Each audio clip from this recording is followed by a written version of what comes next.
When a tenant demands that landlords can't update their properties to keep housing affordable, what does that really mean? It means that landlords can't do repairs, can't do updates, can't pay for capital expenditures or repairs, and properties become old, obsolete, and start falling apart. Is that what they really want?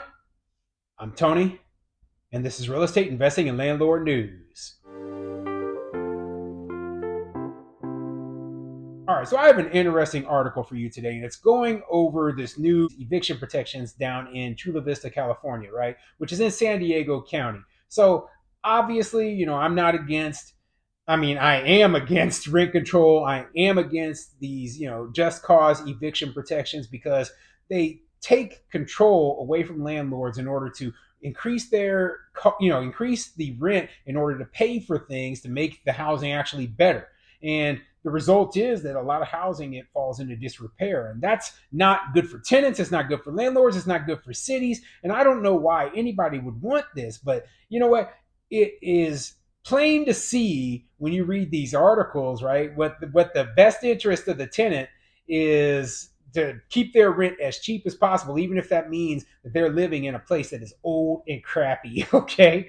So before I get into the article, go ahead, hit the like and subscribe button, maybe leave a comment down below and let me know what you think. If you couldn't raise your rents, right, as a landlord, if you couldn't raise your rents, what expenses would you cut? Okay. Me personally, like if I couldn't raise the rents on my places, I would probably I'd go around, find the cheapest repair people possible to do stuff. I would probably have to defer a lot of capital expenditure costs. Like, if my roof gets hail damage in one of our annual storms, I'd be like, you know what? Maybe we could just patch this up real quick instead of trying to get a new roof on there. Maybe they might end up with water damage in the house. Go out there and do things as cheaply as possible in order to band-aid the place together, because simply put, I don't have the money to do the major repairs. This is a bad thing. This is a very bad thing, and it hurts the smallest landlords who don't have large emergency reserves, who don't have a huge amount of credit in order to keep things fixed for the tenants. Okay, so anyway, let's get into this article. This article is coming from kpbs.org, and it says Chula Vista's tenant protection ordinance takes effect March 1st. And they talk about what's included in this ordinance, and they actually, talk about some hard luck story from a tenant. So let's get into it. The city of Chula Vista's new tenant protection ordinance goes into effect on March 1st. It's intended to close no-fault eviction loopholes, but some say it may also have some unintended consequences for landlords. Along with limiting no-fault evictions, the ordinance provides more tenant relocation assistance and protects tenants from landlord harassment and retaliation. It also sets a precedent for other cities, said Jose Lopez, director of the San Diego Alliance of Californians for Community Empowerment. In San Diego County, we have probably the weakest protection in the whole state. We're the only major city who allows these types of evictions to continue to happen. Yeah, well, here's the funny thing, right? Just cause evictions, they're not evictions at all. Okay?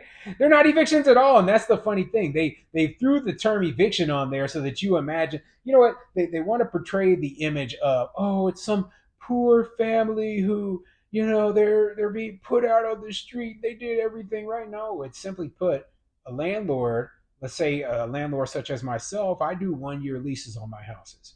So I put a tenant into the house, tenant signs a 1 year lease, and I say, okay, well, at the end of that year, well, you know what? I want to upgrade this house, rehab the house so that I can sell it. And so I'm not going to be renewing your lease for a second year. I'm not going to, and that's all it is. And then they call that an eviction. That is not an eviction. That is just me not renewing a lease. But the terminology they use, it pulls up strong emotions and makes me look like the bad guy. I just don't want to be a landlord anymore. I just want to sell my house. I don't want to be forced to be a landlord so that you can continue to live there. Okay? So this is ridiculous. I always thought that these stupid just cause eviction things were dumb. And even if I'm not selling it, if I'm just trying to do major repairs so that I can get higher rents, what's wrong with that? Okay, I'm keeping my property in good shape. I'm keeping the area looking nice by keeping my property in good shape. And I'm trying to make the most profit possible with my investment, which is the whole reason that I spent tens of thousands of dollars or hundreds of thousands in some cases in order to purchase these properties. I didn't buy them out of my the sweetness of my heart in order to provide you with cheap housing forever. What kind of moron does that? Okay, I'm not a nonprofit. I am a for-profit, and I want to make money. And I believe that all landlords who put their hard-earned money into providing housing, they deserve to make money as well. The new law was passed by the Chula Vista City Council last fall after tenants reported their landlord was evicting them to remodel the property and also harassing them to vacate the property. Lopez said the ordinance is needed because of investors that are coming in, buying up properties, kicking people out, and then jacking it up to market rate. Oh my goodness, they're bringing rents up to the market rate. You mean they're going in their property, they're fixing it up, making it really nice, and then they're charging the price that everyone else is charging for rent. I don't understand. You know, in the tenant's mind, right? And see, the guy here with his little stupid nonprofit group, right? He thinks that he's just, oh, I'm so smart, but he spilled the beans right there. He's like, well, I don't want investors coming in here and rehabbing properties and then jacking up the rents.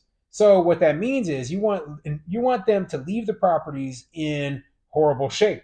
You want them to be old, dated, ugly, obsolete, falling apart in disrepair, just as long as the rent is cheap, right?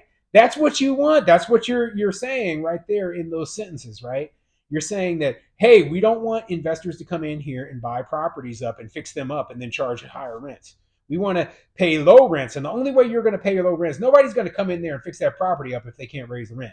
So the only way you're going to pay lower rents is if they leave the property in disrepair.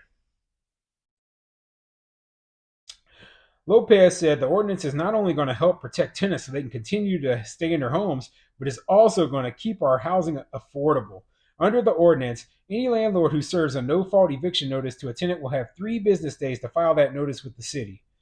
Gilberto Vera, senior attorney of the housing team at Legal Aid Society of San Diego, said the data about how many people are being displaced by no fault evictions will help the city make policy choices in the future. That's kind of what the goal of this ordinance is, preventing displacement of tenants who are not doing anything wrong, especially tenants who are particularly vulnerable to falling into homelessness, Vera said. You know what? It doesn't matter if the tenant's doing anything wrong. They don't own the property. Okay? They do not own the property. They do not have the right to stay there forever. They never did. If the landlord wants them out, the landlord has the right to say, hey, you know what? We arranged for a contract for you to stay this period of time, and that's it. Now, if most landlords will say, hey, I want to continue you living here into perpetuity if possible, but some landlords, they want the tenants out. They want to fix their property up. They want to sell their property. They have other uses. Maybe they want to move into it themselves. And these are not evictions. These are leases ending. And I want to make that very clear, right? These people, they don't know what they're talking about. They don't, okay? And they're taking away property rights of landlords, and I just don't like it.